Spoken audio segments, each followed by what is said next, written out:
June 4, 1943, Railroad Street, Mejia, Texas.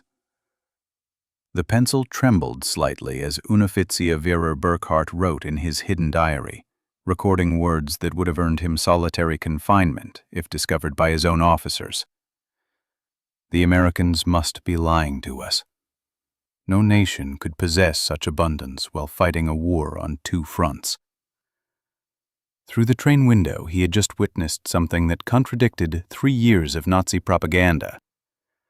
Electric lights blazed from every farmhouse, every street corner, every shop window. An endless constellation of electricity stretching across the Texas plains at 10 o'clock at night. In Germany, blackout regulations had plunged the Reich into darkness since 1940. Even before the war, rural electrification reached barely 20% of German farms. Yet here, in what Nazi propaganda had described as a decadent, collapsed America, electricity flowed like water. The collapse had begun on May 13, 1943, in Tunisia. General Jürgen von Arnim, Rommel's replacement, surrendered along with approximately 250,000 to 275,000 German and Italian soldiers. The numbers varied as scattered units continued surrendering over several days.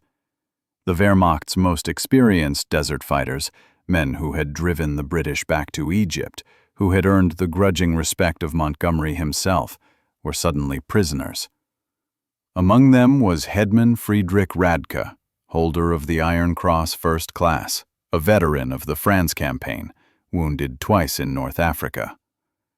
His diary, discovered decades later in the National Archives, would provide historians with the most detailed account of the psychological impact of American captivity on German soldiers. The journey from defeat to revelation began in the port of Oran, Algeria.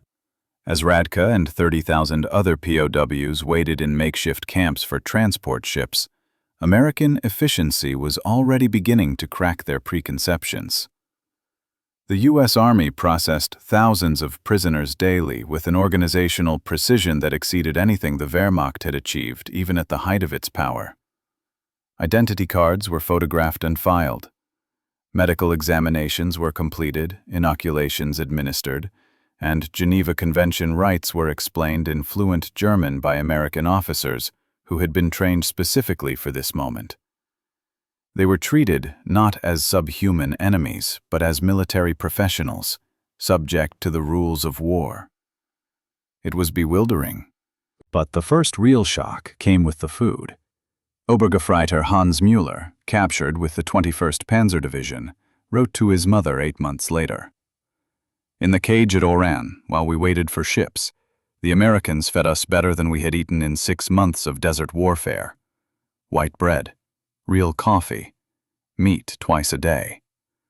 He continued, "We thought it was propaganda, that they were trying to impress us. We didn't realize this was their standard military ration." The shock of this abundance was a far more powerful weapon than any bomb. It was a tangible, undeniable proof that everything they had been told about American weakness and a collapsing economy was a lie. The Liberty ships that would carry them across the Atlantic were themselves monuments to American industrial capacity. The SS Robert E. Peary had been built in 4 days, 15 hours, and 29 minutes at Kaiser Shipyards in Richmond, California, a fact that would have been dismissed as impossible propaganda if the Germans had known it. These vessels, produced at a rate of 3 per day at the peak of production, were returning from delivering supplies to the European theater. Rather than sail back empty, they carried human cargo, up to 30,000 POWs per month by summer 1943. These were not cramped, miserable vessels designed for punishment. They were a part of a supply chain so vast and efficient it could absorb the unexpected burden of hundreds of thousands of prisoners without missing a beat.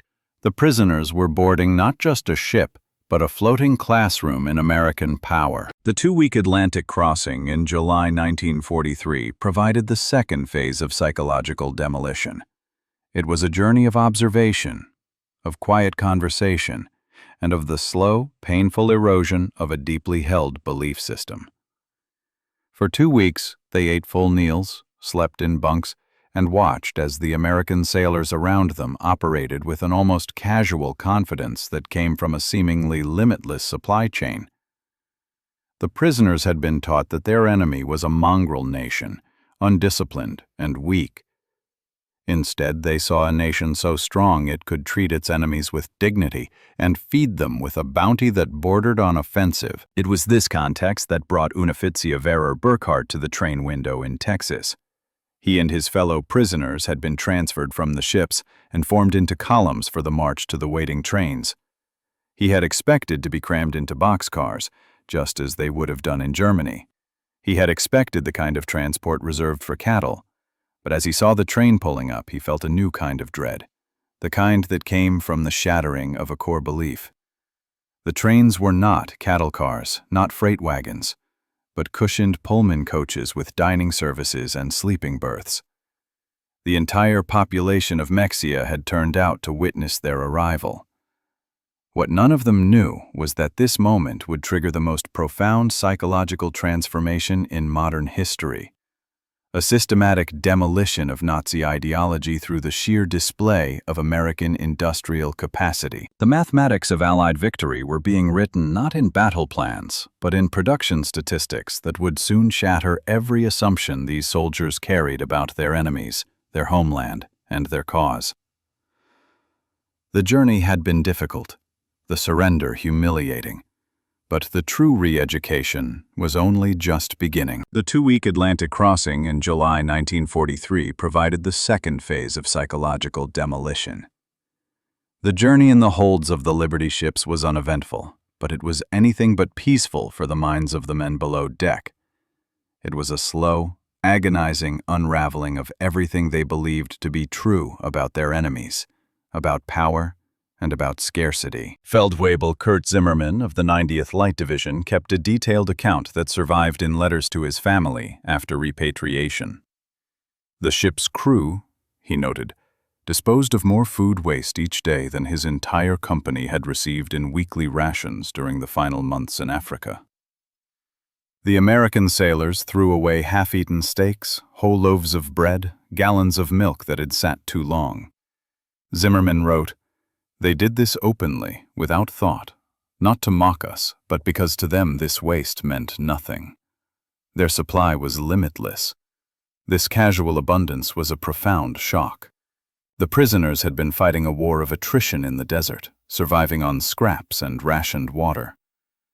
To see perfectly good food that would have been a feast for an entire German family, discarded without a second thought, was an act of magnificent, terrifying power. The ships themselves became floating classrooms in American power. POWs discovered that the vessel carrying them was one of 2,710 Liberty ships that would be built during the war. Each one required 250,000 parts, assembled from components manufactured in 32 states. The engines, they learned from talkative American guards, were built in 3 separate factories, each producing 900 horsepower cylinders that were then assembled in ports that had barely existed 2 years earlier. The sheer, overwhelming scale of this decentralized but perfectly synchronized production defied every principle of centralized Nazi planning. For the most astute among the prisoners, the revelations were more subtle, but no less devastating.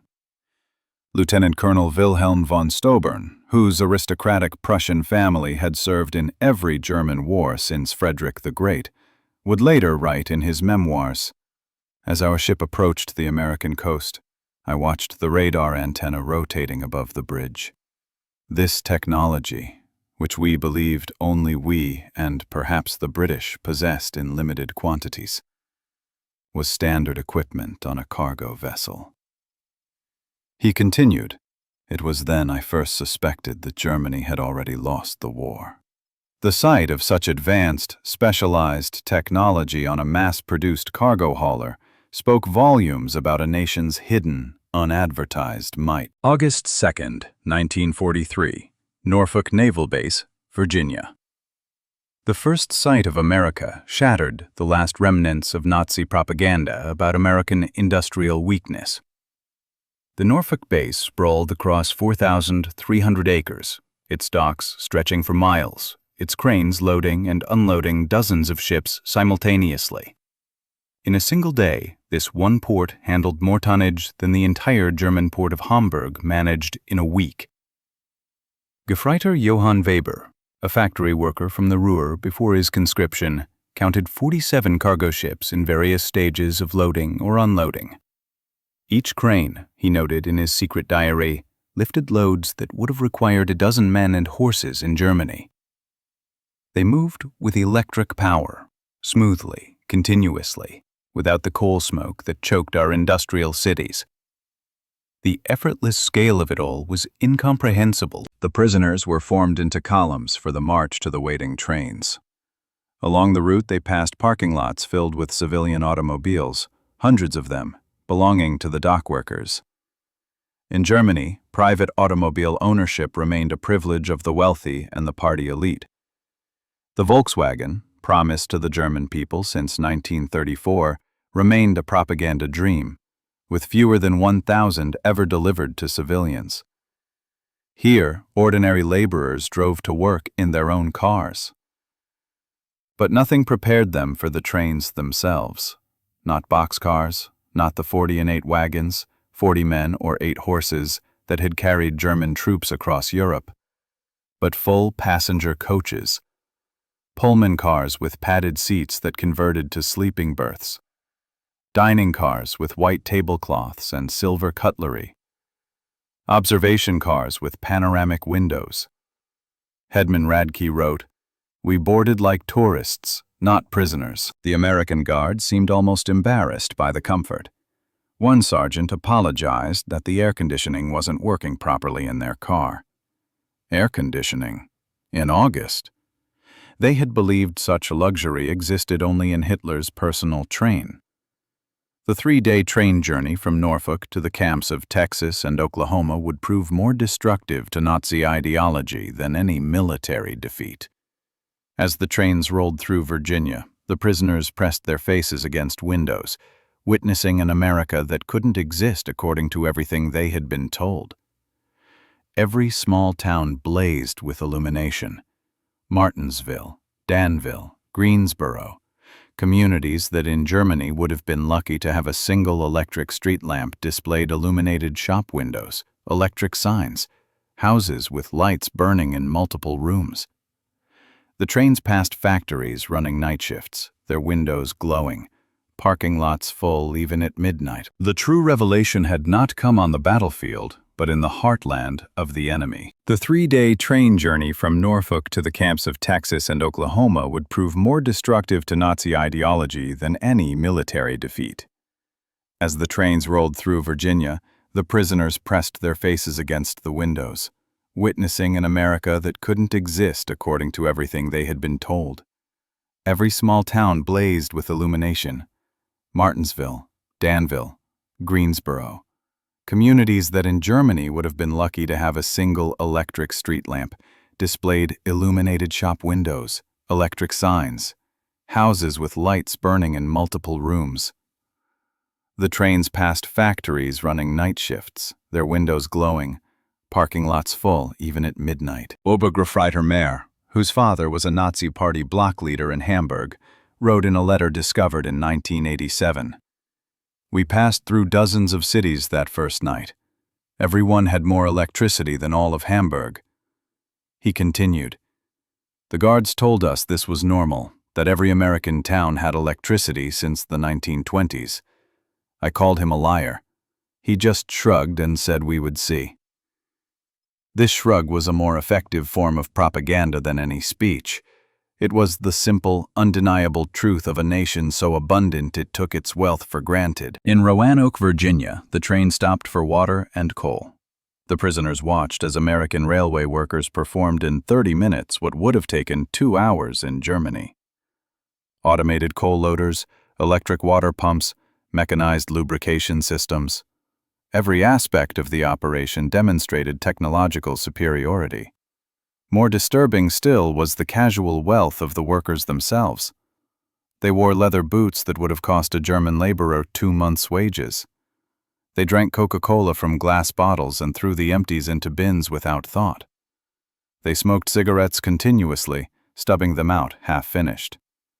Feldwebel Hinrich Müller, an electrical engineer from Siemens before the war, calculated that the single railway yard they stopped in used more electricity in 1 hour than his entire district in Berlin used in a day. "The waste was magnificent," he wrote. "They left lights burning in empty buildings. Electric fans ran in vacant rooms. It was the carelessness of infinite resource." As the trains crossed into Tennessee and Kentucky, the prisoners encountered American industrial power in full display. Through the windows, they watched endless factories, each one larger than anything most had seen in Germany. The Alcoa aluminum plant in Tennessee stretched for 3 miles along the river, its electric furnaces consuming 175,000 kilowatts of power, more than the entire city of Munich. Near Louisville, the train slowed as they passed the Rubber Town complex, where synthetic rubber plants had sprung from empty fields in just 18 months. 4 massive facilities, each employing thousands of workers, were producing 800,000 tons of synthetic rubber annually. Germany, despite inventing the process, had never managed more than 120,000 tons in its best year. Oberleutnant Erich Hoffmann, a chemist from IG Farben, understood the implications immediately. In a post-war interview, he recalled, "I knew those plants. I could see the distillation columns, the catalytic crackers. Each facility was more advanced than anything we had built, and there were 4 of them just in this one location. They told us there were dozens more across the country." I knew then we had lost the war of production. The trains passed Ford's Willow Run plant outside Detroit, visible from miles away. This single factory, built in just 9 months, produced a B-24 Liberator bomber every 63 minutes. At peak production, 42,000 workers assembled bombers from 1.5 million parts manufactured by 1,500 subcontractors. The plant consumed 2.5 million square feet of floor space and used more electricity than the entire German city of Cologne. Hauptmann Werner, a Luftwaffe pilot shot down over Tunisia, pressed his face against the window as they passed. He counted 17 B-24s in various stages of completion visible from the train. "We had been told American planes were inferior, hastily built, would fall apart in combat," he wrote. "But I could see the precision of the assembly lines, the quality of the construction. These were not inferior aircraft. They were simply built faster than we could imagine possible." The deeper the trains penetrated into America, the more complete became the destruction of Nazi mythology.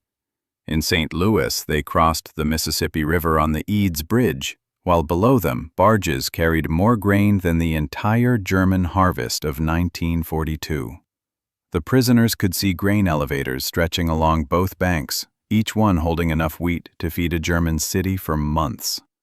Unterscharführer Karl Schmidt, a farmer's son from Bavaria, wrote in his diary, "The Americans transport food as we transport ammunition, in endless quantities without concern for loss. I watched them loading a single barge with enough wheat to feed my entire village for 5 years. The crane operator was eating a sandwich with meat thicker than our weekly ration." In Kansas City, the train stopped at a massive stockyard where tens of thousands of cattle waited for slaughter. The smell of meat-packing plants filled the air for miles. German POWs who had subsisted on 200 grams of meat per week in Africa, when lucky, watched American workers eating beef sandwiches during their lunch break.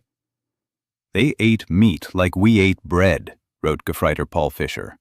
"No, that's wrong. They ate meat like we wished we could eat bread." A guard bought them hamburgers from a stand near the station. Meat, cheese, vegetables on white bread for 15 cents. He bought 20 of them without thinking, paid with a single dollar bill. This was not special. This was their normal food. The arrival at the camps themselves provided the next level of cognitive demolition.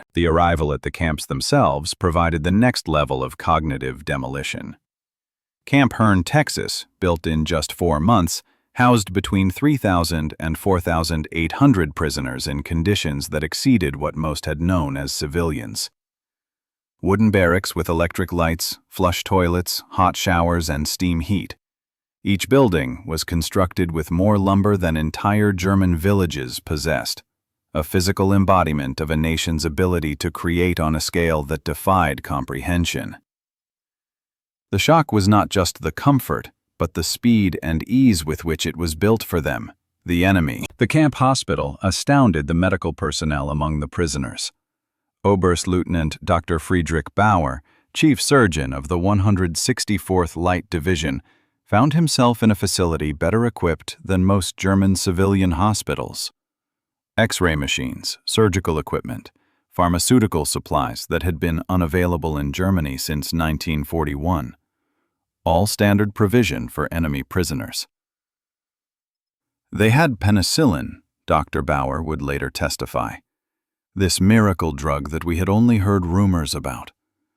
They used it freely, even on prisoners with minor infections.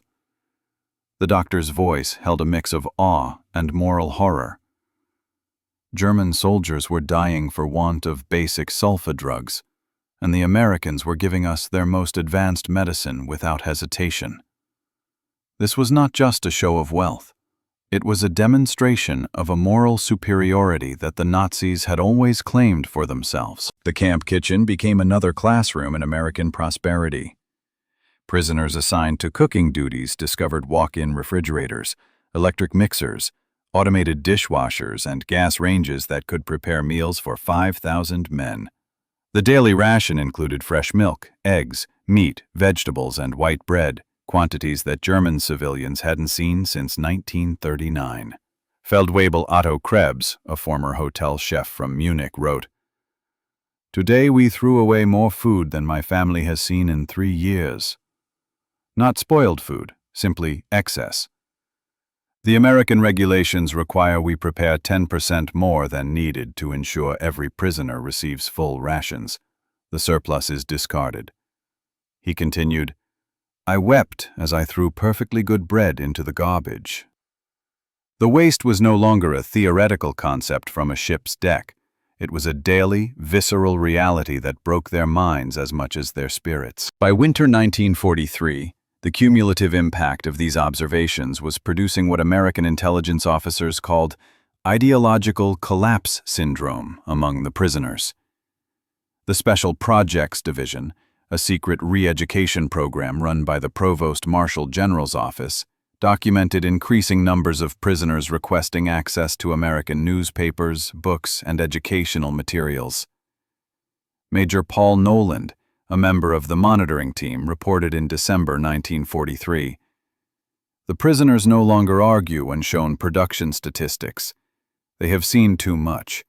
The most fanatical Nazis have become quiet. They still maintain loyalty to Germany but no longer speak of victory. Many openly question what they were told about America."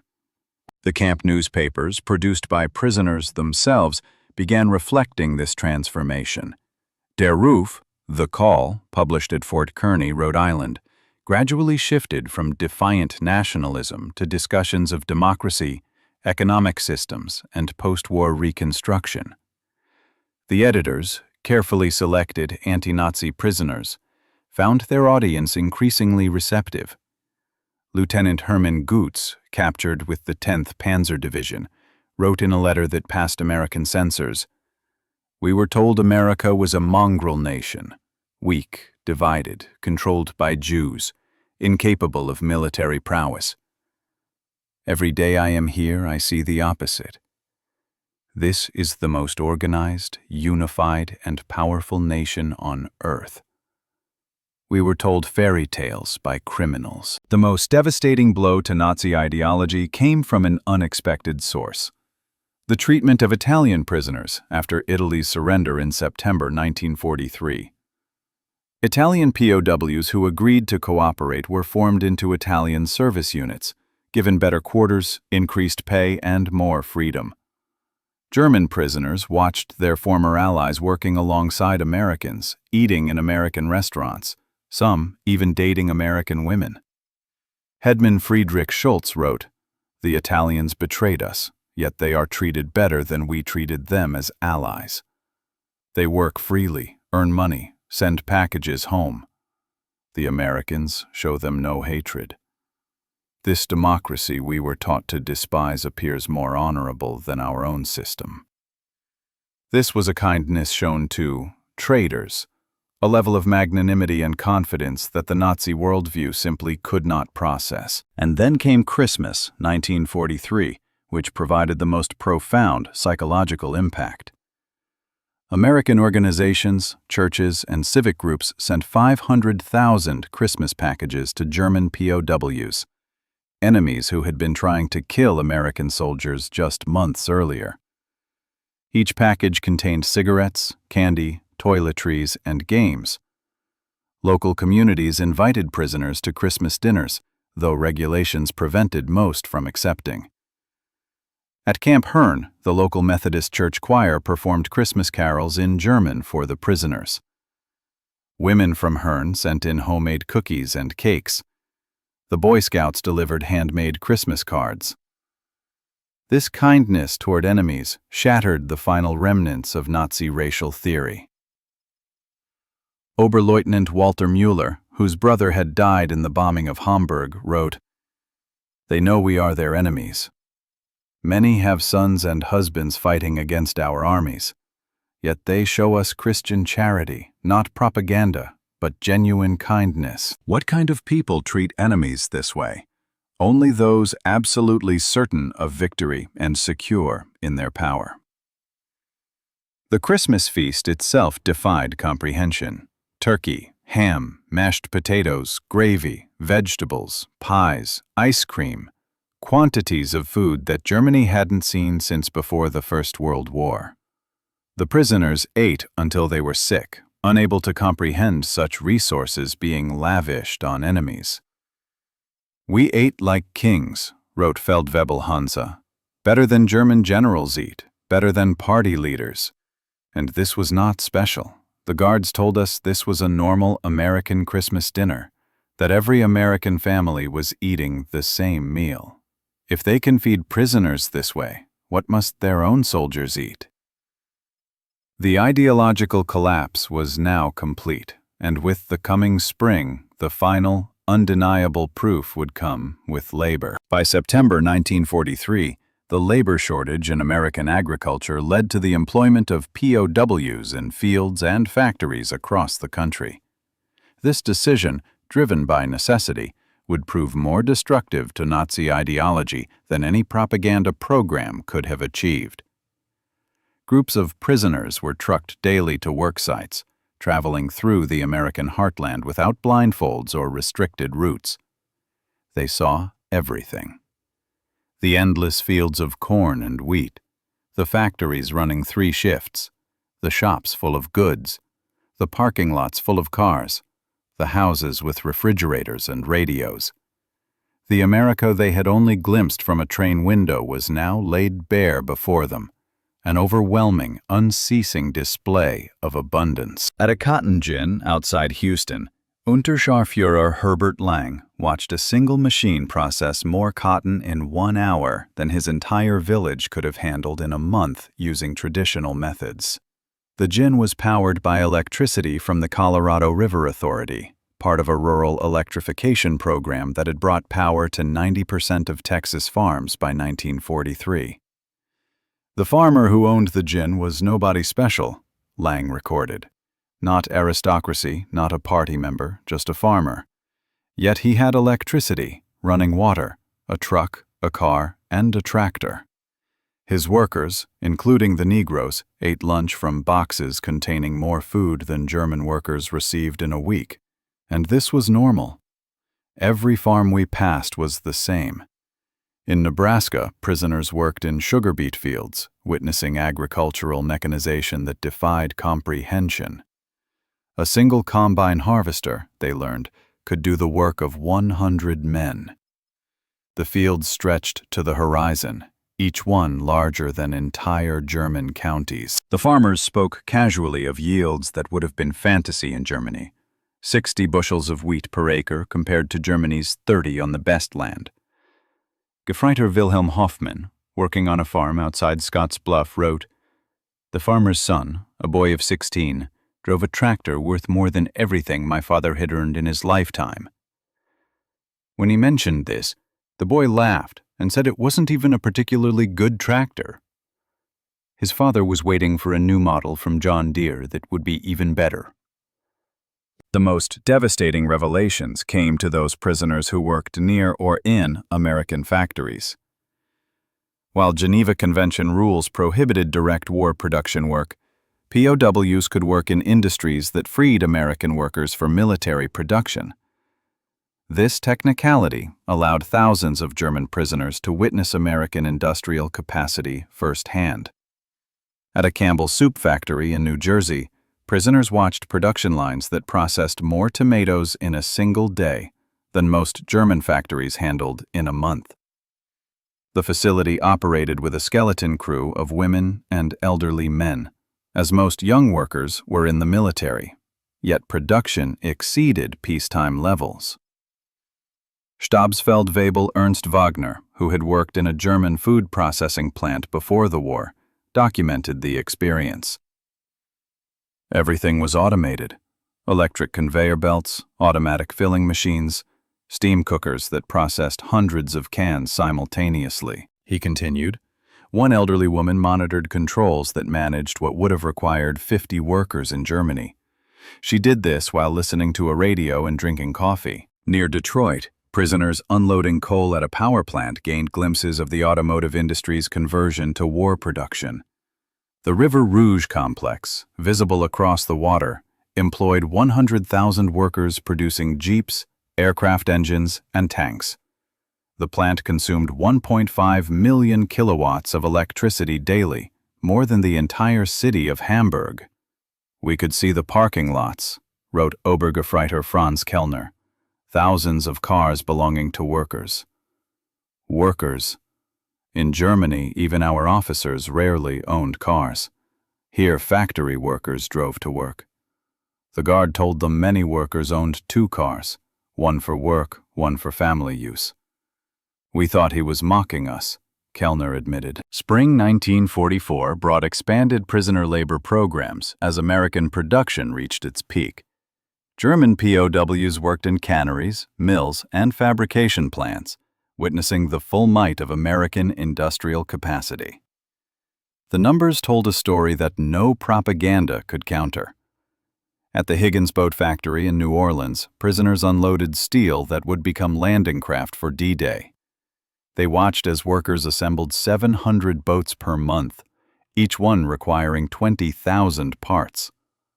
The factory employed 20,000 workers, including thousands of women who operated cranes, welded hulls, and managed production lines.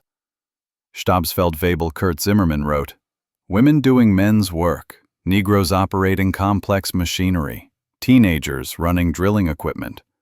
Everything we were told was impossible in a democracy. Yet production never stopped. 3 shifts, 24 hours, 7 days a week. They produced more boats in a month than our entire Navy built in a year." At Republic Steel in Ohio, prisoners witnessed the production of 10,000 tons of steel daily. The blast furnaces ran continuously, fed by endless trains of iron ore from Minnesota and coal from Pennsylvania. The scale defied German comprehension. "This single plant produced more steel than the entire Ruhr and its peak," wrote Oberwachtmeister Paul Hartmann. "I worked at Krupp before the war. I thought I understood industrial production, but this was beyond imagination. They wasted more steel in spillage than we could produce." The summer 1944 harvest provided the final demolition of Nazi propaganda about American weakness. German prisoners worked across the Midwest, witnessing agricultural production that could feed the world. In Kansas, they watched wheat harvests where single farms produced more grain than entire German provinces. Combines moved across fields like ships across an ocean of gold, each one harvesting 100 acres per day. The grain elevators they filled could hold more wheat than Germany imported in an entire year. Unterscharführer Franz Weber, a farmer from East Prussia, wrote, "One American farmer with machinery does the work of 100 German farmers. They showed me aerial photographs of the wheat fields, thousands of square miles of grain. They could lose half their harvest and still have more than all of Europe combined." In California's Central Valley, prisoners picked fruit in orchards that stretched beyond the horizon. They watched as perfectly good fruit was discarded for minor blemishes, fruit that would have been treasured in Germany. Entire crops were sometimes plowed under to maintain prices, a concept that caused psychological breakdown among prisoners from hunger-ravaged Germany. "They destroyed food to keep prices stable," wrote Gefreiter Otto Schultz. "Mountains of oranges bulldozed into pits because they had too many. We begged to be allowed to send them to Germany, to our families. The guards were sympathetic, but explained it was impossible. The waste was strategic, proof of unlimited resources. The constant barrage of abundance, seen through their own eyes, had created a moral and ideological crisis from which they would never recover. The truth they had always been denied was now their daily reality." By early 1944, over 40,000 German prisoners were enrolled in educational programs. They studied English, American history, mathematics, and sciences. The University of Chicago provided correspondence courses. Stanford University sent professors to lecture on democracy and economics. The thirst for knowledge was insatiable. Prisoners who had been told Americans were uncultured barbarians discovered libraries with millions of books, universities that welcomed all social classes, scientific research that led the world. They read American newspapers freely, comparing multiple viewpoints, something impossible in Nazi Germany. Hauptmann Dr. Wilhelm von Braun, a physicist conscripted from the Kaiser Wilhelm Institute, attended lectures on atomic physics at Camp Shelby. He later wrote, "American professors, including Jewish refugees from Germany, taught us without hatred." They spoke of science as universal, belonging to all humanity. They were years ahead of German research, and they shared knowledge with enemies. This generosity of spirit was incomprehensible to minds shaped by Nazi ideology. The camp theaters showed American films, not propaganda but regular Hollywood productions. Prisoners watched Gone with the Wind, seeing a depiction of American defeat and recovery that resonated with their own situation. They saw The Grapes of Wrath, amazed that Americans would show such self-criticism to enemies. "They hide nothing," wrote Lieutenant Joseph Kramer. "They show their problems, their failures, their conflicts. Yet this honesty makes them stronger, not weaker. In Germany, such criticism would mean death. Here, it is considered patriotic." Spring 1944 brought expanded prisoner labor programs as American production reached its peak. German POWs worked in canneries, mills, and fabrication plants, witnessing the full might of American industrial capacity. The numbers told a story that no propaganda could counter. At the Higgins boat factory in New Orleans, prisoners unloaded steel that would become landing craft for D-Day. They watched as workers assembled 700 boats per month, each one requiring 20,000 parts. The factory employed 20,000 workers, including thousands of women who operated cranes, welded hulls, and managed production lines. Stabsfeldwebel Kurt Zimmermann wrote, "Women doing men's work, Negroes operating complex machinery, teenagers running drilling equipment. Everything we were told was impossible in a democracy, yet production never stopped. 3 shifts, 24 hours, 7 days a week. They produced more boats in a month than our entire Navy built in a year." At Republic Steel in Ohio, prisoners witnessed the production of 10,000 tons of steel daily. The blast furnaces ran continuously, fed by endless trains of iron ore from Minnesota and coal from Pennsylvania. The scale defied German comprehension.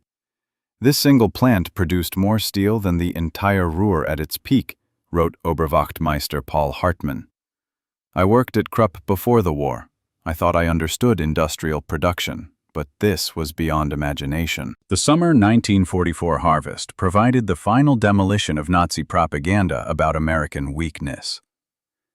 German prisoners worked across the Midwest, witnessing agricultural production that could feed the world. In Kansas, they watched wheat harvests where single farms produced more grain than entire German provinces. Combines moved across fields like ships across an ocean of gold, each one harvesting 100 acres per day. The grain elevators they filled could hold more wheat than Germany imported in an entire year. Unterscharführer Franz Weber, a farmer from East Prussia, wrote, "One American farmer with machinery does the work of 100 German farmers." They showed me aerial photographs of the wheat fields, thousands of square miles of grain. They could lose half their harvest and still have more than all of Europe combined. In California's Central Valley, prisoners picked fruit in orchards that stretched beyond the horizon. They watched as perfectly good fruit was discarded for minor blemishes, fruit that would have been treasured in Germany.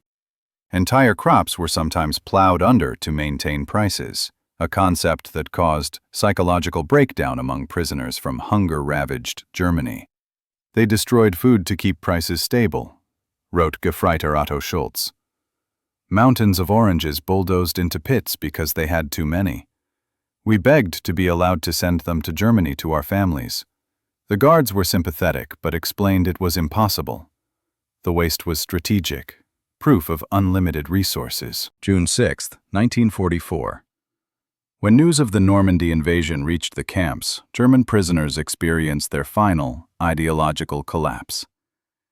The scale of the operation, 6,000 ships, 11,000 aircraft, 150,000 men in the first wave, demonstrated American organizational capacity beyond Nazi Germany's wildest dreams. Prisoners at Camp Shelby watched newsreels of the invasion within days. They saw the endless streams of ships, the artificial harbors, the supply system that delivered 15,000 tons daily across open beaches. They watched their homeland being crushed by the very nation they had been told was too weak to fight. Oberleutnant Friedrich von Tobin wrote, "We knew then that everything was lost, not just the war but the entire Nazi project.